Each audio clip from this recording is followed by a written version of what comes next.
Pulling up to Mickey D's just for drinks? Oh yeah, that's me. Nothing extra, just perfection and a straw. Coming in hot for the coldest cups on the block. Because there are drinks. Then there are drinks from McDonald's. Mix things up with any size lemonade or sweet tea for $1.49. Perfect with our classic fries. Price and participation may vary. Cannot be combined with any other offer. Ba-da-ba-ba-ba.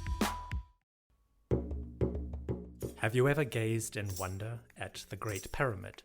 Have you marveled at the golden face of Tutankhamun? Or admired the delicate features of Queen Nefertiti? If you have, you'll probably like the History of Egypt podcast. Every week, we explore tales of this ancient culture. The History of Egypt is available wherever you get your podcasting fix. Come, let me introduce you to the world of ancient Egypt.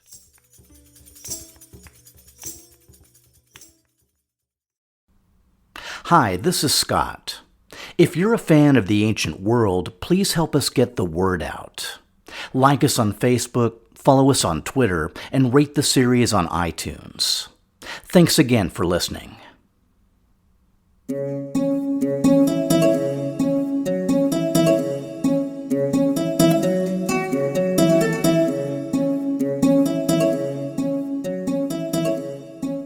It was a lush region at the confluence of the Oxus and Bactra rivers, and perfect for a royal hunt. Depending on the season, you might expect to find deer, ibex, goats, and rams, even the occasional wolf or bear. Rarest of all was the snow leopard, or unts, who concealed themselves in broken terrain before attacking their prey from above. But on this hunt, the king spied something even more unusual. A Corinthian column and a dressed stone block protruding from out of the earth. When others returned to examine the site, historian Frank D. Holt describes what they found. Just inches beneath the soil, the outlines of an entire city bulged in plain sight. Ramparts, gateways, streets, courtyards, a theater, and other buildings of various sizes.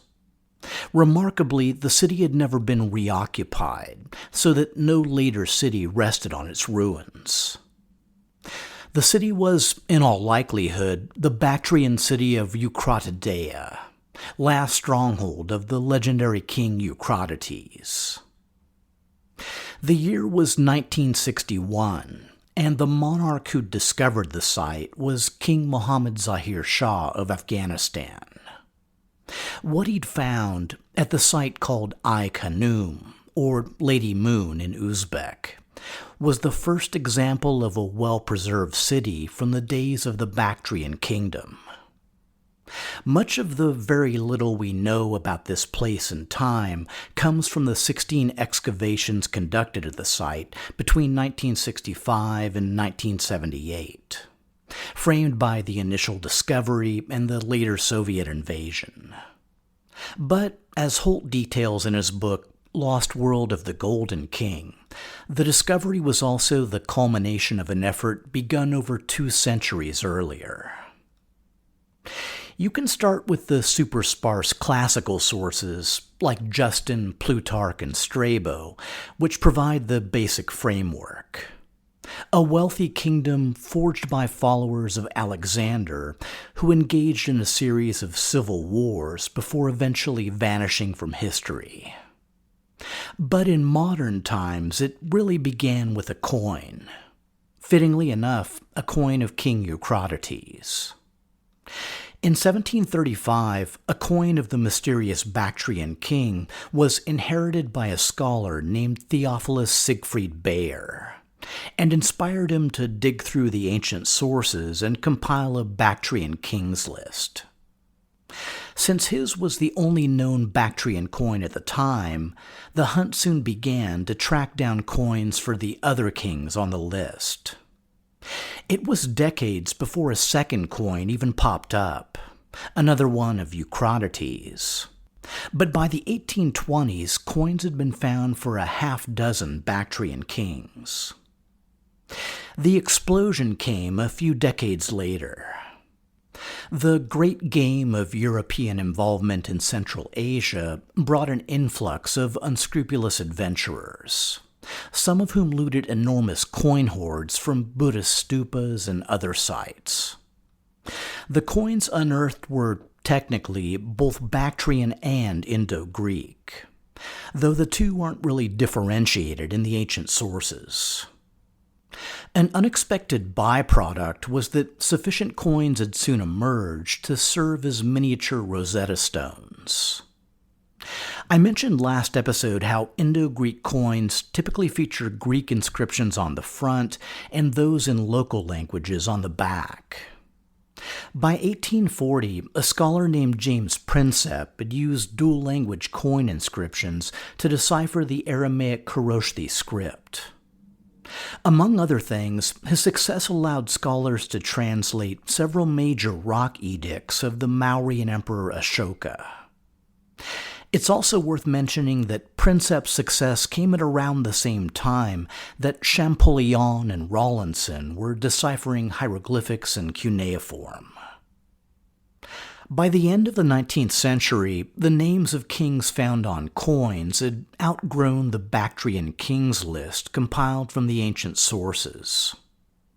Since there were now dozens of kings, and their period of rule was fairly constrained, scholars began weaving a cat's cradle of family relationships, often based on not much more than the passing resemblance of two faces.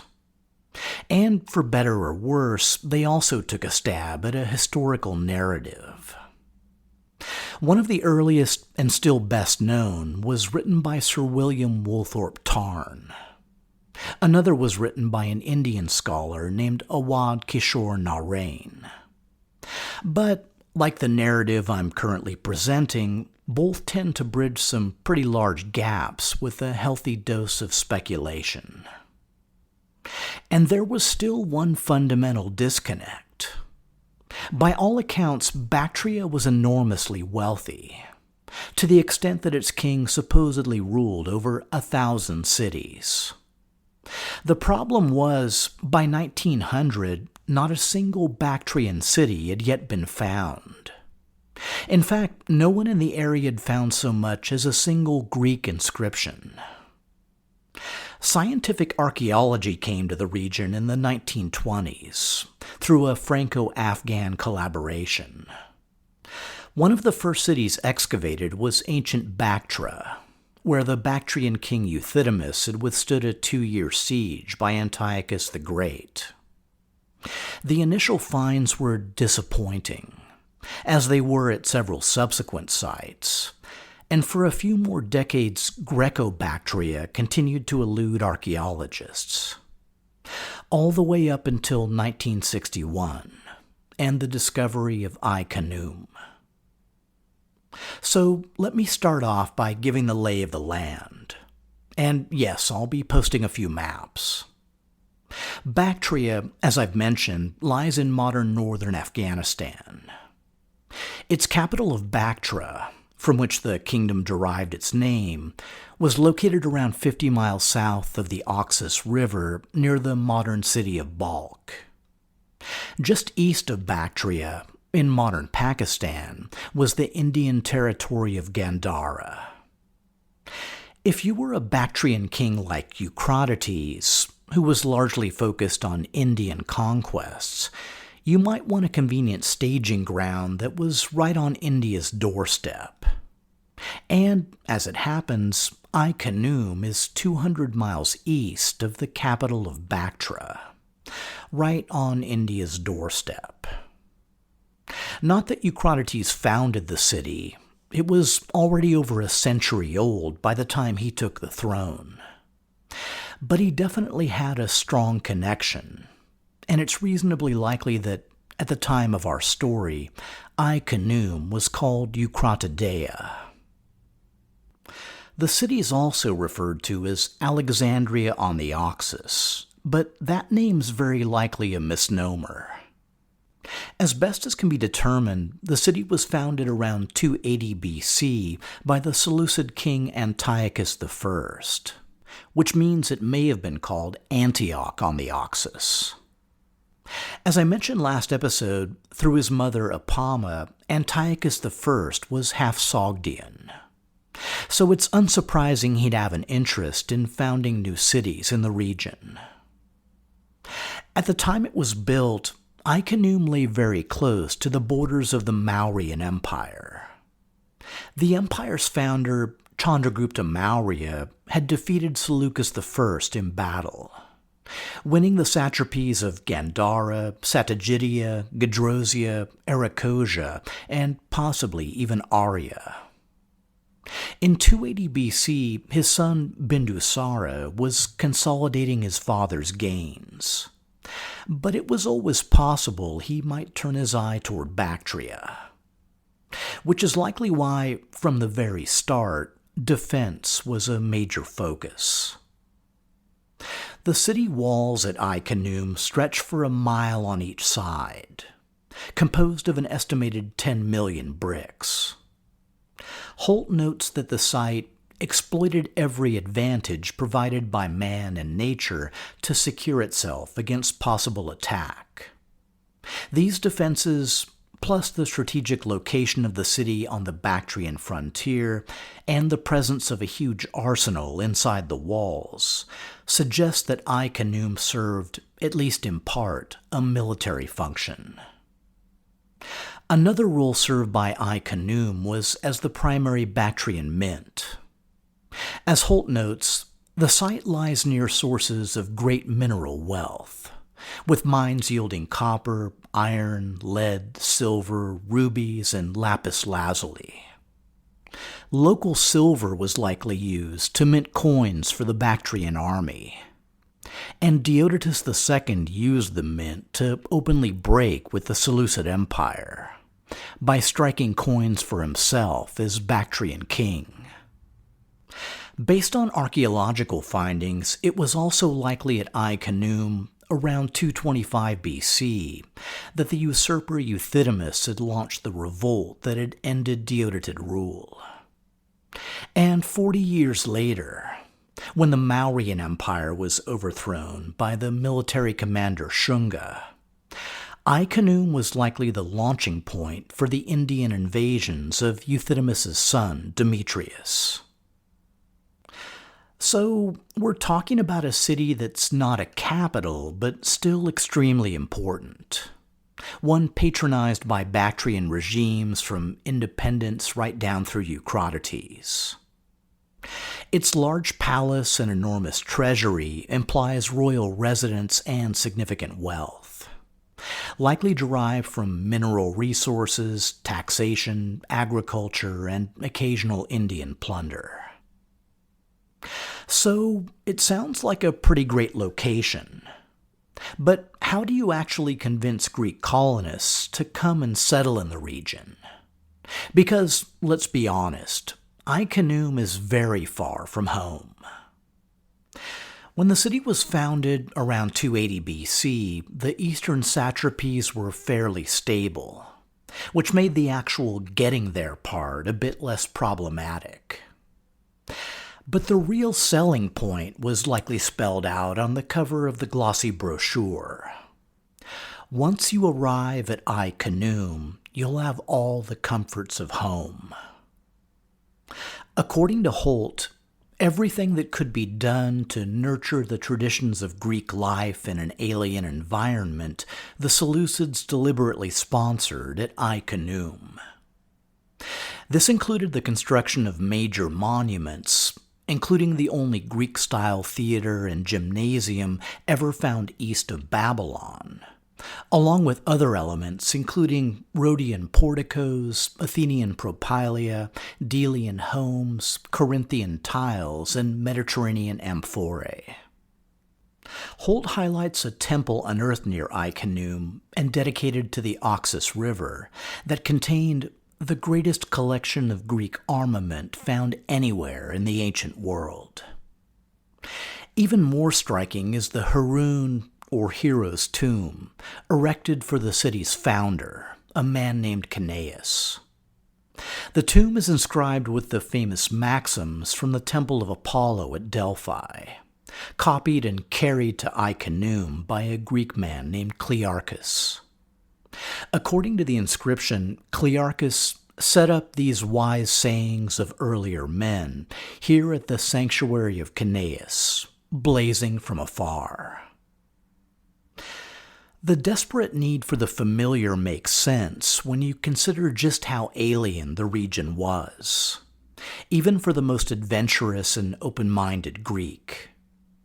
As Holt notes, though Greece was mountainous, its highest peak, Mount Olympus, would be dwarfed by those of Bactria and Sogdia. And the rivers of Greece, mostly just trickles of little consequence, could not compare with the large, life-giving torrents of Central Asia. In a way, it must have seemed awe-inspiring, like some primordial land of the gods. Despite the many prominent Greek aspects, Ai Khanoum was apparently no monoculture. Historian John D. Granger notes that the architecture of Ai Khanoum has been increasingly recognized to contain much influence from Achaemenid practice, in its houses, temples, even the palace, and in many of the details of architectural decoration. The city's main temple, dedicated to Zeus, may have housed a smaller version of the god's famous statue from Olympia. But the temple itself has thick walls, in a Persian Zoroastrian style, rather than being open and colonnaded. Ai Khanoum's mixed population is reflected in local administrative texts, which record a variety of Greek and non-Greek names.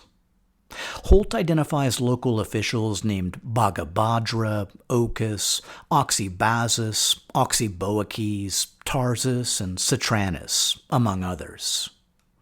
He also notes that, per these texts, the latest datable administrative activity in the king's palace at Ai Khanoum occurred in 146 BC.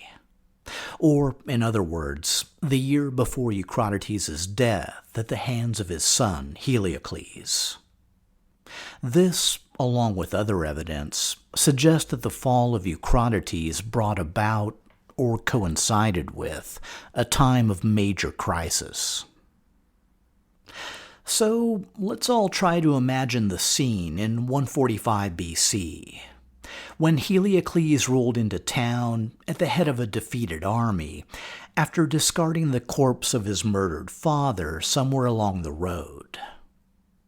As I mentioned, Heliocles was already co-king, and apparently did nothing to hide his patricide. So either he wielded influence of his own, or Eucratides had grown unpopular. Based on the very limited evidence, mainly the interpretation of coins, Granger notes that Heliocles may have gone on to share his rule with a brother named Eucratides II. Meanwhile, another royal relative named Plato, possibly a brother of the slain Eucratides, continued to rule a portion of neighboring Gandhara. And if you're sensing some fragmentation and decline, you're definitely not alone. At least 3 prominent local powers were sniffing royal blood in the water, and each would take successive turns at tearing Bactria apart. Let's start with the first, and most relevant to our story, King Mithridates I of Parthia. We know absolutely nothing of Mithridates' activities between 145 and 141. Except that there's no record of him coming west of the Behistun Pass. We also know that around the same time, the Parthians gained control of Aria and Margiana, the territories separating Parthia from Bactria. Combined with the time frame of Eucratides' death, it looks like Mithridates used the opportunity to attack and seize both provinces, which had been under nominal Bactrian control. It may have happened quickly, it may have taken several years. We really have no way of knowing.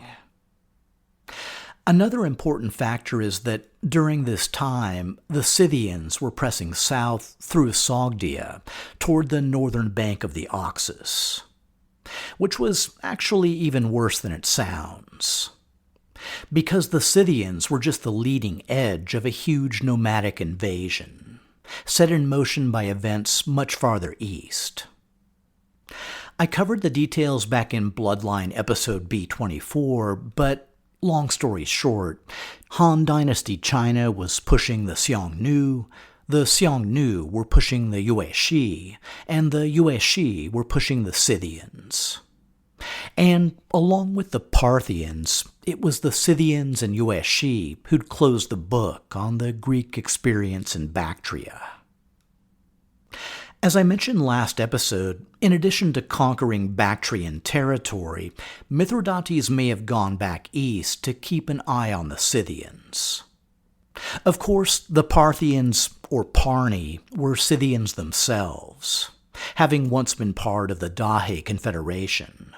So Mithridates likely had good intelligence and a good understanding of the threat. Either way, by 141, Mithridates felt that the eastern situation was stable enough for him to refocus his energies. Refocus on what? Oh, not much. Just, conquering Mesopotamia. In 141 BC, Parthian forces surged through the Behistun Pass and onto the Mesopotamian plain. And for some reason, or a variety of reasons, they faced virtually zero resistance. Granger reports that in a few short weeks, and with no recorded battles or skirmishes, Mithridates captured both Seleucia on the Tigris and Babylon. A short time later, he was accepted as king in the region of Babylonia. So let's all take a breath and figure out what the hell just happened. You may recall a few episodes back when the new Syrian king Demetrius II, and yes, trust me, we'll be getting back to all that very, very soon. Anyway, in 145, Demetrius II had sent orders for a general named Ardaya to lead an army out of Babylon and fight Camnascares and Elemius. Well, by 141 BC, there's no mention of either Ardaya or of a Seleucid army in Babylonia. Granger suggests they may have either been severely mauled by the Elemians or possibly recalled back to Syria. Which is maybe one reason for the lack of resistance, but as I mentioned last episode, Granger suggests that another reason might be Mithridates' light-handed rule. And in contrast to media, we actually have a few details on how Mithridates governed Babylonia. He installed an official named Antiochus, son of King Arabozana, as his viceroy at Seleucia on the Tigris, and a general named Nicanor as strategos in Babylon. The fact that both men had Macedonian names is at the very least an interesting tidbit, though it doesn't imply that the locals flocked to his banner. As Granger summarizes, perhaps a combination of political confusion, treason, and general exhaustion would best explain the ease of the Parthian conquest. And in the absence of better information, I say we just go with that. Sometime during the next few months, while Mithridates was securing Babylonia, an unusual event took place at Ai Khanoum. What was it? Well, the new Bactrian king, Heliocles I, received a rather surprising embassy. Who was it from? Funny you should ask. It was from none other than the young Seleucid king, Demetrius II. Given the timing and urgency of the message, it was likely carried by a very small party, or possibly just one extremely brave and extremely skilled individual. Because we're talking about someone both willing and able to transit a hostile Media, Hyrcania, including the Caspian Gates, Parthia, and most of Bactria in what was essentially wartime. So just making contact was unusual enough. But if the embassy was strange, the message it carried was nothing short of radical. Demetrius was assembling a regional coalition to distract and defeat Mithridates. According to the historian Justin, Demetrius's would-be anti-Parthian alliance included the Seleucids, the Bactrians, the Persians, and, surprisingly, the Elamians. And, though not explicitly stated, it also likely included the Charesines. All of which made for a very mixed and fairly unruly bag. Both Persia and Charesina were technically Seleucid vassals, while Bactria was, at best, an ally. Elamius might only be compelled to sign up in an enemy of my enemy kind of way. Details aside, the scale of the thing is what really gets my attention. Aside from the ad hoc alliances of convenience during the wars of Alexander's successors, I have trouble recalling a similarly bold proposition. My mind goes back to the 853 BC Battle of Karkar, where the kingdoms of Syria joined forces with Egypt to confront the Neo-Assyrians. Suffice to say, it was a very unusual request. Heliocles needed little inducement to hate or fear the Parthians, especially since they'd likely just torn away 2 of his provinces. And it's pretty easy to guess what Demetrius needed. The main superpower of the Bactrian kingdom was pulling Mithridates back to the east, while Demetrius invaded Mesopotamia with the Seleucid army. The other allies were likely to wait until the Seleucid and Parthian armies had clashed, then weigh in to help secure a Parthian defeat. It was a bold plan with a complex strategy, requiring coordination across vast distances among rulers who were strangers and even enemies. Given all that, Heliocles had a serious decision to make. Launching an attack on Mithridates just might be a suicide mission. And then, of course, there were the Scythian nomads gathering in ever greater numbers along his northern frontier. Not a great time to be a Bactrian king, and he may have wished his father, Eucratideis, was still around to pull off some military miracle. All we know is, over the next few months, one of 2 things happened. Either Heliocles screwed up his courage and led an attack on the Parthian rear, or the Scythians moved into Bactrian territory in what amounted to a full-blown invasion. Whatever happened, it produced the same result. In late 141, Mithridates left his newly won Babylonian territories in the hands of his satrap Antiochus and headed back east to Media. And he was in Media in early 140 when he learned 2 pieces of news. The first was that King Demetrius II had crossed the Euphrates at the head of a Seleucid army. The second was that the Elamian king, Camnaschires II, had launched an invasion of Babylon. Whatever Mithridates knew or suspected, one thing seemed abundantly clear. The trigger had been pulled on the ultimate showdown for control of Mesopotamia.